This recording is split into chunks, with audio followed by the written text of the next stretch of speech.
Olá pessoal, tudo bem? Eu sou o professor Alberto Veras e na aula passada nós estudamos a infraestrutura direcionada às ferrovias e rodovias. Hoje nós vamos estudar a infraestrutura direcionada aos portos e aeroportos. Então vamos lá. Inicialmente destacamos que o novo marco regulatório do setor portuário brasileiro foi introduzido pela Lei nº 12.815 de 1913 e o Decreto 8.033 do mesmo ano. Meus amigos, houve uma ampliação, uma modernização e aperfeiçoamento da infraestrutura e dos serviços portuários brasileiros, concedendo mais espaço à atuação do setor privado na administração e na execução de serviços portuários. Até o Programa Nacional de Desestatização, iniciado no governo Collor em 1990, a administração dos portos brasileiros era realizada pela Empresa Brasileira de Portos S.A., a Portobras, por companhias docas subsidiárias e por concessionários estaduais. Com a extinção da Portobras e a posterior promulgação da Lei 8.630 de 93, a antiga Lei dos Portos, houve a remodelagem das competências do setor público e do setor privado na administração e operação dos portos nacionais. Essa nova lei conferiu mais incentivo para que as empresas privadas passassem a construir e explorar terminais portuários privados para uso próprio ou para a prestação de serviços portuários a terceiros. Tudo isso mediante remuneração, com o claro intuito de modernizar e ampliar a infraestrutura e incrementar a competitividade no segmento portuário. Destacamos que a Lei nº 12.815 de 2013, que dispõe sobre a exploração direta e indireta pela União de Portos e Instalações Portuárias, foi alterada no âmbito de 2020 pela Lei nº 14.047, e assim houve uma mini-reforma no marco regulatório.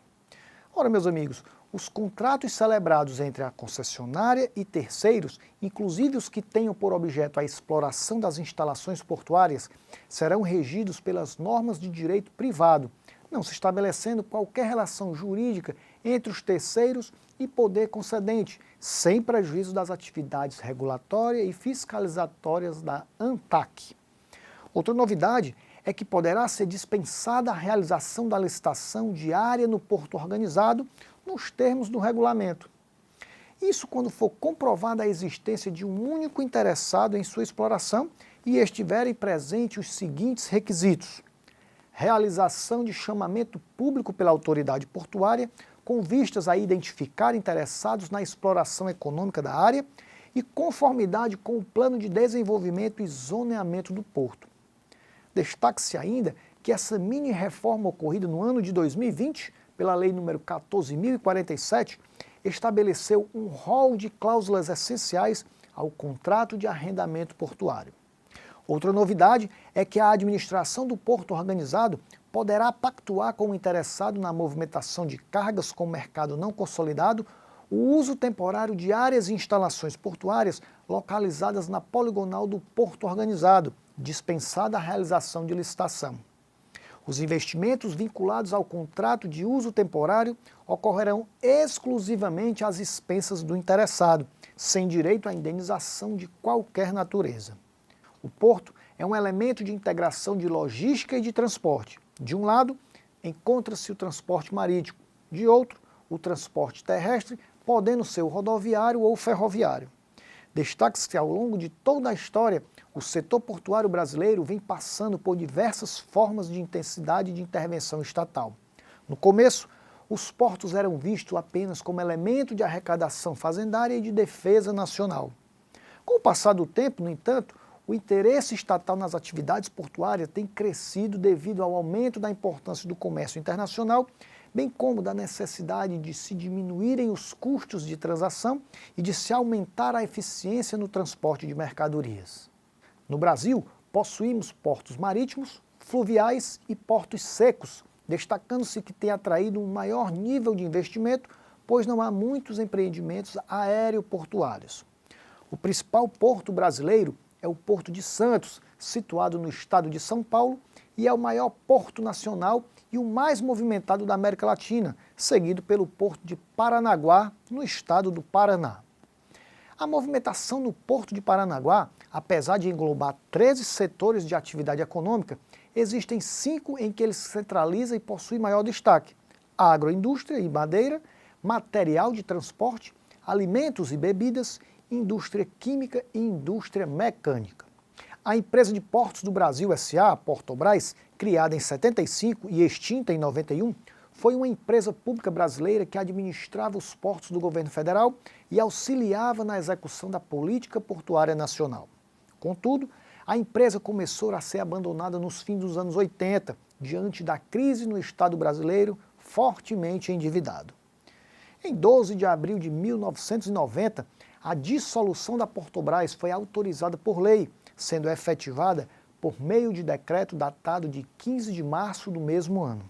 Com isso, as companhias DOCA receberam a atribuição de administrar os portos.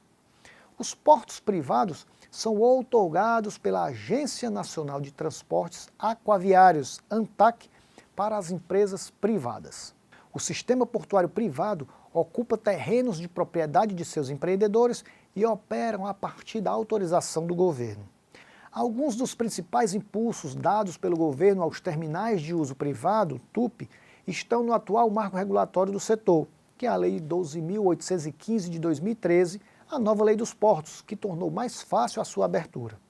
Agora, no atual marco regulatório, os TUPs são livres para operar carga própria ou de terceiro, algo que antes só podia ser feito pelos terminais públicos instalados nos portos organizados. A autorização para a implantação de um terminal deste tipo é concedida pela União à pessoa jurídica que demonstre capacidade para seu desempenho por sua conta e risco. Para isso, é celebrado um contrato de adesão com a Agência Nacional de Transporte Aquaviário, a ANTAQ. A Lei nº 8.630 de 93 inaugurou a distinção, dispondo que o porto público ou porto organizado é o que se encontra sob a jurisdição de uma autoridade portuária e é administrado diretamente pela União ou mediante concessão. Os terrenos localizados dentro dos portos organizados e utilizados na movimentação de cargas são explorados por meio de contratos de arrendamento, modalidades de contrato de concessão de uso de bem público, precedidos necessariamente de licitação. Os portos privados, por sua vez, são os construídos e administrados por pessoas jurídicas para fins de movimentação de passageiros ou movimentação e armazenagem de mercadorias mediante autorização da União. A Lei nº 12.815 de 2013 manteve a figura do porto privado, porém sem a restrição quanto à sua titularidade de carga.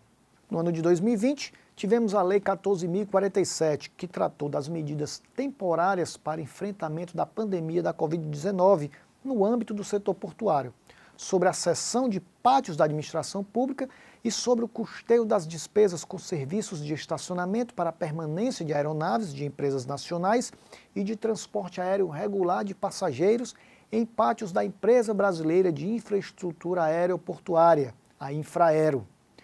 O marco regulatório do setor portuário definiu novos termos para a exploração de terminais de uso privado, TUP, estações de transbordo de carga, ETC, instalações portuárias de turismo, IPT, e instalações portuárias de pequeno porte, IP4.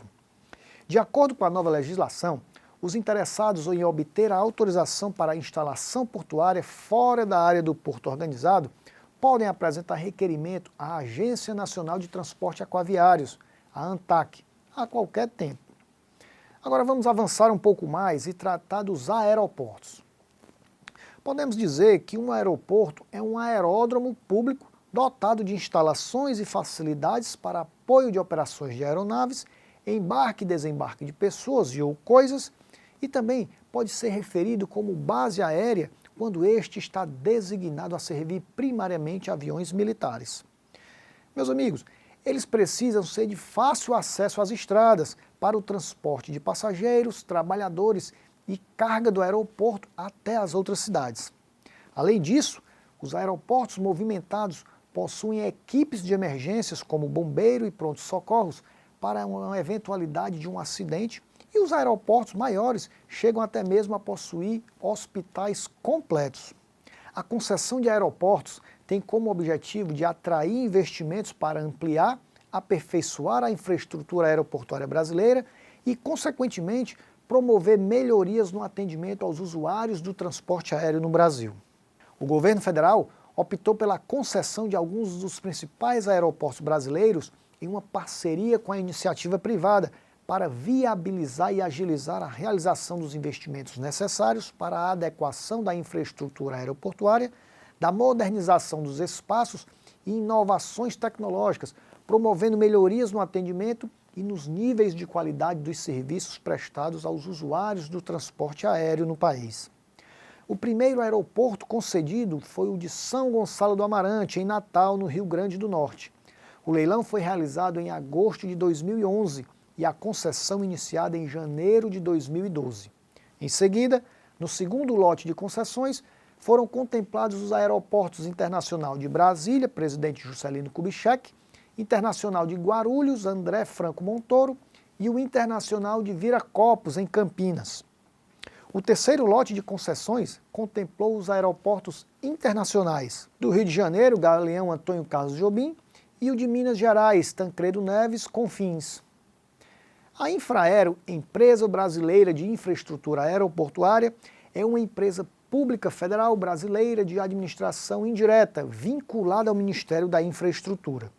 De acordo com a Constituição Federal, em seu artigo 21, inciso 12, a linha C, a Infraero surgiu da possibilidade da União Federal outorgar por meio de lei o exercício da exploração que lhe foi atribuída em caráter de monopólio do Estado da infraestrutura aeroportuária.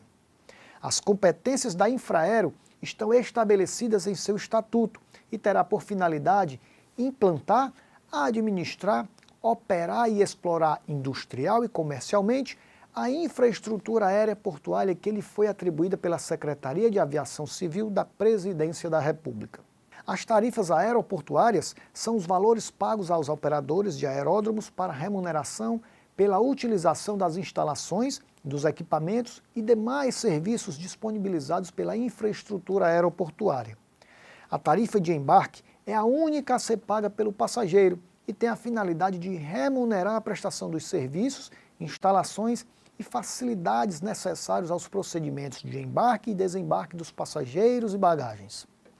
Meus amigos, agora vamos falar um pouco do drone. O drone é todo e qualquer tipo de aeronave que não seja tripulada, mas comandada por seres humanos à distância. Os drones, na prática, são equipamentos que usam uma tecnologia similar ao dos clássicos veículos de controle remoto.